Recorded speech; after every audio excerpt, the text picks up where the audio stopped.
Hola, bienvenidos a Arte, Realidad y Psique. Hola, somos María Fernanda Martínez, psicólogo clínico, y María de los Ángeles Taberna, licenciada en Letras.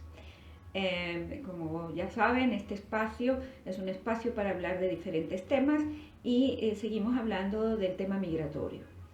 Bien, vamos a hablar un poco sobre la identidad. Quedamos en que vamos a hablar sobre la identidad. ¿Qué entiendes? Ya va, primero, ¿qué entiendes tú por identidad? Porque me parece importante. Perfecto. Fíjate, identidad no es el nombre, no es, o bueno, forma parte obviamente de tu nombre, pero no es solamente tu nombre, no es solamente tu edad, no es solamente tu gentilicio. No, es que, por ejemplo, yo asocio obviamente la identidad con el sentido de pertenencia. Es parte de El eso, sentido de obviamente. pertenencia. Claro. O sea, donde pertenezco desde el punto de vista físico, como desde el punto de vista de grupo, familia, cultura. O sea, me identifico con un determinado grupo y con un determinado lugar. Con una determinada cultura. Exactamente. Y precisamente cuando se migra, obviamente se llega a un lugar donde no lo conocen a uno. Entonces uno está fuera de grupo y también está tocada, obviamente, la identidad. La estructura se mantiene, pero sí hay una serie de elementos alrededor de esa estructura que no van a hacer incluso tambalear. Alguien me comentó que qué difícil resulta no perder la fe. Acuérdense que habíamos hablado de la fe del inmigrante y la fe. Pero la fe, es difícil perder la fe en que... La fe en sí mismo. Ah, ok. ¿Por qué? Porque se puede tener, como decíamos, creer en una divinidad o en un ente o en una energía, en fin. Se puede creer en, exactamente, como lo habíamos dicho en episodios anteriores, pero la fe, si se pierde la identidad o se tambalea la identidad, Claro. también la fe en sí mismo se pues, pierde. también cambia y uno no se cree si es capaz de hacer lo que tiene que hacer. Una de las cosas que está muy tocada precisamente en la identidad son los conceptos que se tiene acerca de sí mismo. Por ejemplo, si yo me considero que yo soy chistosa, que yo soy bien educada, que yo soy tolerante. Wow, pero ahí en el tema, por ejemplo, el tema del humor me parece que es un tema bien escabroso porque el humor es lo más cambiante. O sea, Exacto.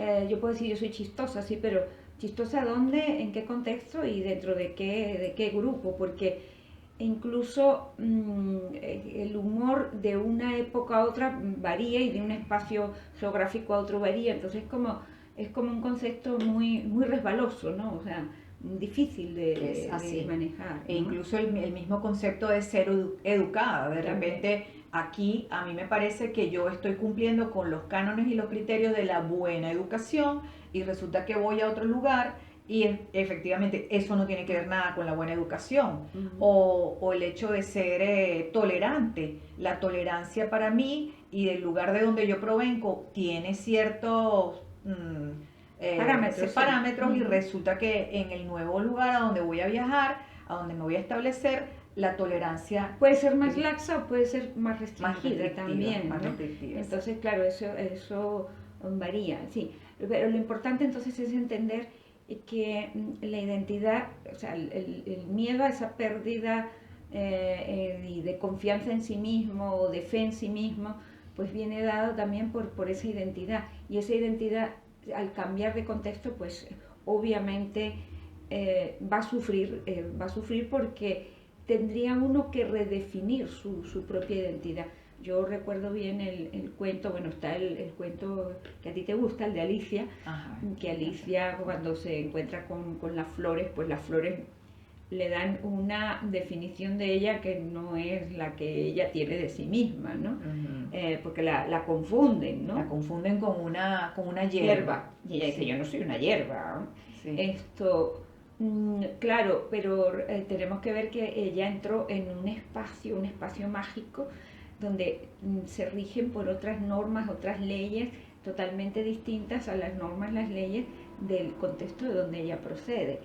Y a mí me parece altamente significativo el caso de Odiseo, que Odiseo cuando va al país de los cíclopes, o cuando llega a la tierra de los cíclopes, y le pregunta el cíclope cómo se llama, él dice que nadie. Claro, esto es un estratagema, obviamente un ardid típico de Odiseo, para cuando él ataque al cíclope y le pregunten que quién lo ataca, diga que nadie.